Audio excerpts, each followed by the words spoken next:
Eh bien, bonjour à tous. Merci d'être là pour ce deuxième webinaire sur ESIA 3.5. Donc ici, je vais donc parler des autres fonctionnalités qui viennent en plus de l'IPAM et des notes. Donc, parmi les nouveautés, en l'occurrence ici, on va avoir au niveau du cœur technique la simplification des gestions des ESIA hors mode cluster. Donc là, on parle de très gros ESIA, plus de 100 000 services, où en règle générale, on va se retrouver à 2-3 serveurs à gérer. Ici, création d'une notion de déclencheur PHP en fonction des événements au sein des IA. Donc, qu'est-ce que ça signifie? Bah, tout simplement, la première fonctionnalité de ça, c'est notamment la possibilité de partager des tableaux de bord à des groupes de nœuds, à des groupes utilisateurs, pardon. Et si c'est concluant, évidemment, on étendra cette fonctionnalité-là à l'ensemble des groupes de nœuds, des plans, etc. Pour ceux qui sont déjà mis à jour, en 3.5, la disparition du mot-clé SNMP-COM qui a été remplacé par SNMP Parameter. Qu'est-ce que ça change de nouveau? Bah, tout simplement, c'est un support natif SNMP V3 sur tout le monitoring direct. Donc, plus besoin en fait d'avoir les patterns de supervision SNMP V3 actifs et cetera. Tout a été unifié de ce côté-là. Et si c'est concluant, lors de la prochaine mise à jour 3.5.1, ce sera les clouds et tout le système Unity qui passera dessus. On a également modifié légèrement les mails d'alerte en rendant cliquable le nom du nœud, etc. Au niveau des 4P et du système GESA, donc ce qui concerne tout ce qui est Unity et Svalin, en fait, ce protocole qui est derrière évolue, avec toute une gestion de cache également derrière. Notamment, bah, ça nous a permis de faire passer le module hyperviseur et le module de backup directement à travers les Unity. Également aussi, du coup, on peut superviser le backup à travers les Unity et sont compatibles avec cette fonctionnalité Vim Backup et Restore sur la base Postgres, Vim 365 qui rejoint notre standard, Questa Passure, Barreos qui était déjà présent et Proxmox Backup qui rejoint également notre standard des systèmes de backup compatibles. Le seul en fait qui n'est pas compatible avec cette fonctionnalité-là, c'est Vim Backup et Restore sur la base Microsoft SQL. Là, ce n'est toujours possible qu'en direct, notamment à cause des problèmes de driver. Au niveau des hyperviseurs qu'on peut superviser maintenant à travers les Unity, Proxmox, VMware, XenServer qui était notre standard et Hyper-V qui rejoint également notre standard ici, de nouveau, via du coup le monitoring via PowerShell. Au niveau du scanner de vulnérabilité, pas mal de modifications également aussi, notamment bah, un droit d'accès qui permettant de bloquer l'accès global à la fonctionnalité. On peut désactiver des CVE pour les futurs scans si on ne veut plus du tout être embêté par certaines vieilles CVE, et également toute une amélioration de la pertinence, notamment avec le croisement des données de l'inventaire, numéro de version, KB installé, etc. Mais également, en fait, on a décidé que les CVE dans les états suivants ne sont plus remontés par défaut.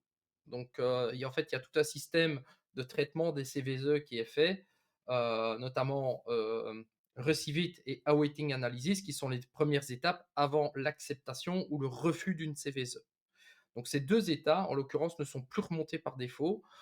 Pourquoi? Parce qu'en fait, à l'usage, on s'est rendu compte que beaucoup qui étaient reçus ou en cours d'analyse, et cetera, ben, faisaient énormément de faux positifs. Voilà, tout simplement parce qu'elles étaient mal encodées ou tout simplement parce que elles étaient encodées avec des sévérités beaucoup trop importantes par rapport à ce qui était réel. Donc là, ça vient en fait un petit peu d'un problème en fait, qui se pose où en fait on a beaucoup de personnes qui encodent des CVE sur les systèmes, mais qui ont tendance à grossir un petit peu le trait, au niveau de la cybersécurité. Bah, évidemment, c'est plus intéressant de dire qu'on a trouvé une faille de niveau 10 qu'une faille de niveau 2, par exemple. Et donc, là, ce problème-là vient que ça polluait en fait le scanner. Voilà. Et on a également modifié un petit peu l'affichage des services réseau sur les nœuds. Je montrerai ça tout à l'heure. Alors, pas mal de plugins ont été soit réécrits, soit améliorés, soit rentrent dans le standard. là, je vous invite à consulter le wiki pour avoir plus de détails, mais grosso modo, voilà, Storm Shield a été amélioré, Zixel a été réécrit, notamment pour prendre en compte, les spécificités du module d'inventaire et voilà. Donc là, j'ai mis quelques-uns des plugins qu'on a réalisés, avec certains. On va passer à ce que je préfère, allez, sur les diapos, c'est la démo live. Donc, au niveau de la démo live, ici, on va tout d'abord commencer par le tableau de bord. Voilà, donc principalement 2 petites choses. Si on modifie le tableau de bord, vous pouvez maintenant modifier ici les noms, les descriptions. C'est maintenant ouvert dans un dialog, ce n'est plus dans la même page, mais vous pouvez du coup partager avec les différents, utilisateurs qui sont sur votre plateforme. Hein, et évidemment, on peut toujours générer par l'IA public et cetera. Voilà. Dans les petites modifs également aussi, graphique de service, vous pouvez aller au-dessus de la minute en matière de gestion, ici sur cette partie-là. Voilà, et donc on peut aller beaucoup plus que 5 minutes. C'était la limite avant. Dans les petites vues liées à des groupes de nœuds, vous avez également un changement qui est fait, notamment au niveau de ce composant-ci, qui permet du coup de changer, qui a été uniformisé entre toutes les widgets et tous les systèmes.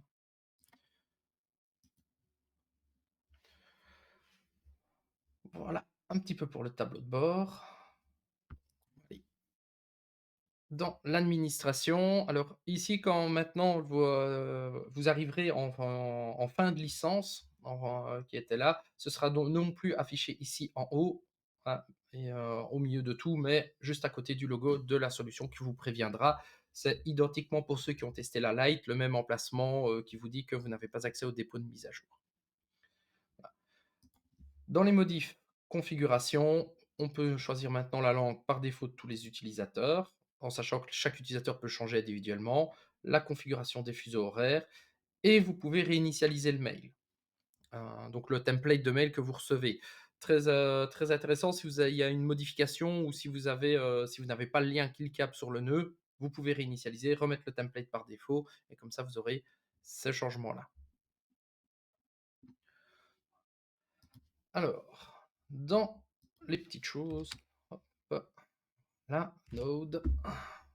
Voilà, donc également une des évolutions, bon, je dirais bien, bienvenue qui était là, c'est que maintenant, vous pouvez supprimer un nœud,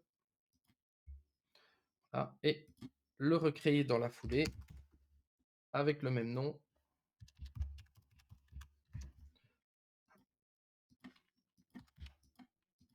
Ça,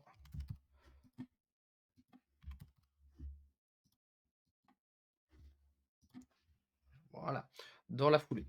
Donc ça, avant, vous étiez limité, vous deviez attendre que tous les services soient lâchés, que tout le nœud soit bien supprimé de la base de données. Maintenant, ce système-là est en partie instantané.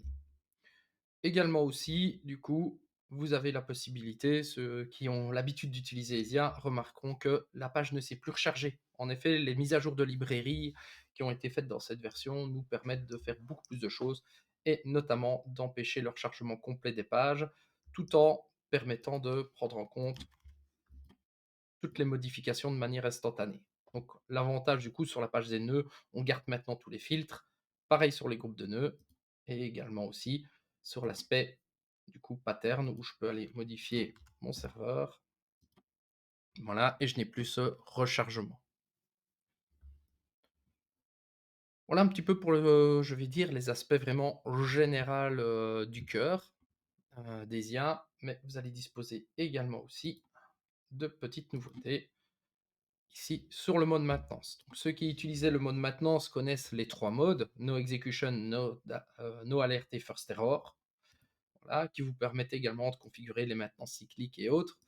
Et en fait, vous disposez de la possibilité d'activer un type de maintenance mensuel, et donc vous de dire dans ce cas-ci, ok, bah, tous les deuxièmes lundis du mois, tu passes à partir de 11h30 le processeur pendant pas une semaine, pendant 1 heure, en mode maintenance. Et donc là, ça vous permet du coup spécifier de manière régulière tes systèmes, de maintenance mensuelle, en sachant que ce système-là est d'office cyclique. Donc, automatiquement, ISIA recalculera et remettra à jour cette partie-là. Hop, ça, voilà. Alors, ouais, dans les petites, également, nouveautés que vous allez pouvoir avoir, vous avez des nouvelles colonnes qui ont été ajoutées ici, donc vous pouvez également connaître les dates d'ajout des différents services, en plus évidemment des informations, des dernières exécutions, et cetera. Donc là, vous pouvez évidemment continuer à jouer avec cette partie-là de service. Alors, on va passer sur également des petites améliorations du module de plan. Donc, sur le module de plan, que ce soit en plan image ou en plan rack, que vous avez à modifier.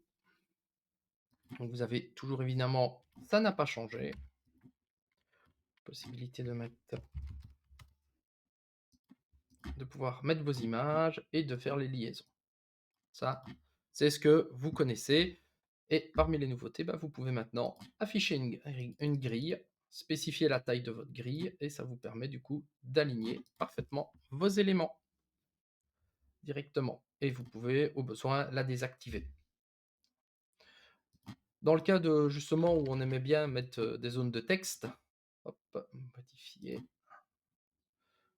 couleur d'arrière-plan, hop, on va mettre une petite opacité. Hop, ça. Ah, on peut également gérer les aspects de l'axe Z. Et donc là, on peut faire en sorte qu'un système passe complètement au-dessus ou complètement en dessous d'un des autres éléments. Voilà, ça vous permet, plus c'est haut, plus ce sera au-dessus. Voilà.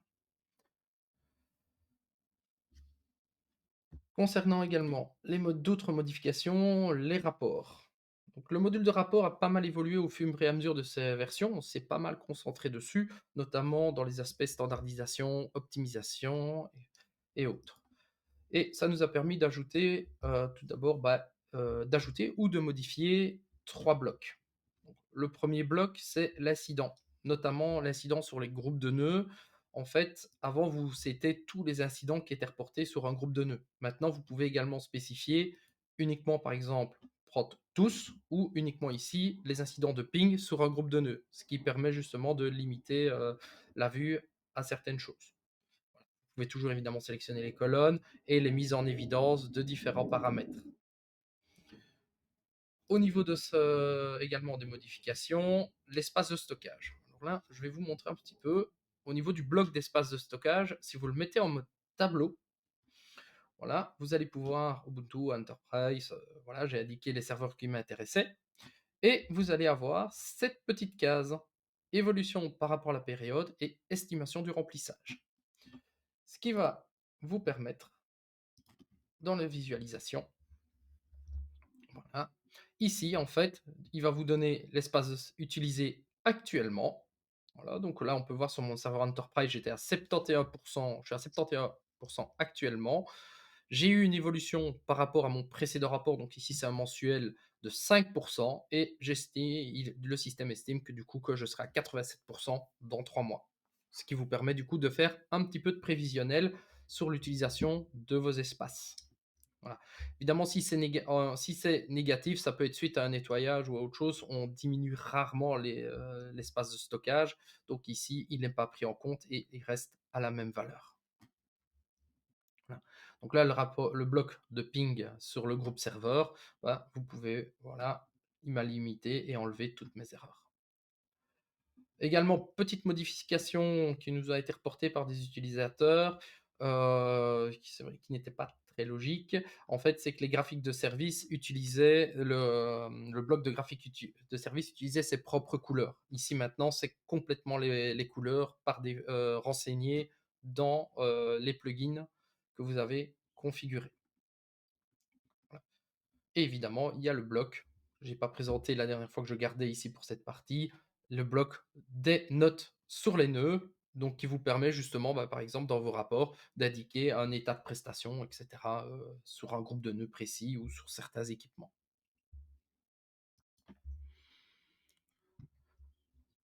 Voilà pour le bloc de rapport et je vais donc, passer maintenant à la partie Svalin.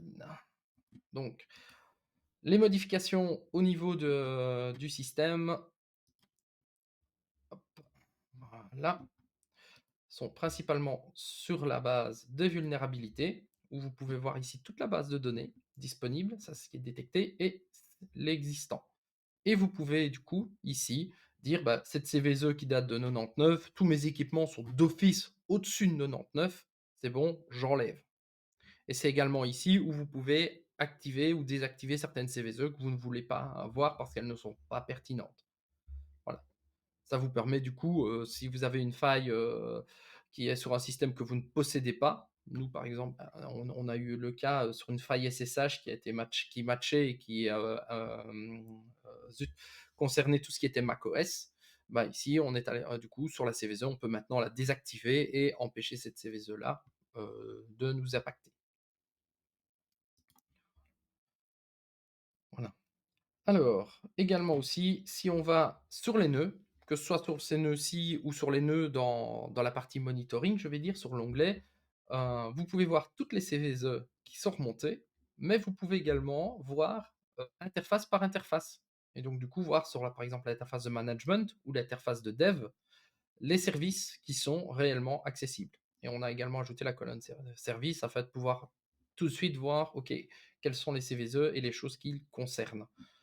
Et donc là, du coup, vous pouvez ne pas avoir du tout les mêmes CVSE remontés en fonction du management ou du dev, forcément, vu que, par exemple, bah, j'ai bloqué, sur la partie dev, la partie, telnet ou SSH et cetera.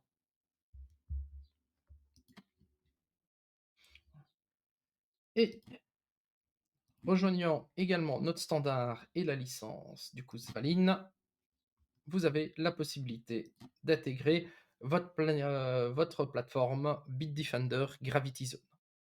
Et donc là, qu'est-ce que ça vous permet de faire? Bah, vous avez évidemment le statut des polices, le statut des endpoints, et des autres, la base de données antivirus. Vous pouvez également afficher vos groupes Bitdefender.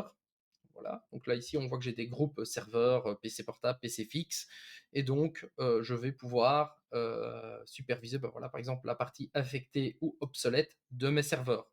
Sans tenir compte, par exemple, de la partie portable ou PC portable ou administratif, afin de ne pas polluer mon ESIA. Vous remontez le statut des groupes qui vous intéressent au sein de la plateforme. Évidemment, on peut consulter la liste de tous les endpoints, et donc là, voir s'ils sont online, offline, les versions du moteur, etc. Et vous pouvez également consulter le statut de la quarantaine euh, dans le système.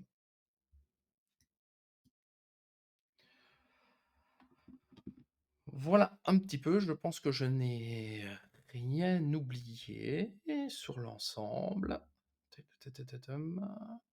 Non, voilà, je pense que j'ai terminé ici la partie de présentation du reste des nouveautés. On est pile dans les temps et donc il me reste à vous présenter, à vous inviter, ben, pour ceux, qui seront présents à Lille, nous serons présents sur le stand de l'AWEX, au forum, InCyber, anciennement, le FIC.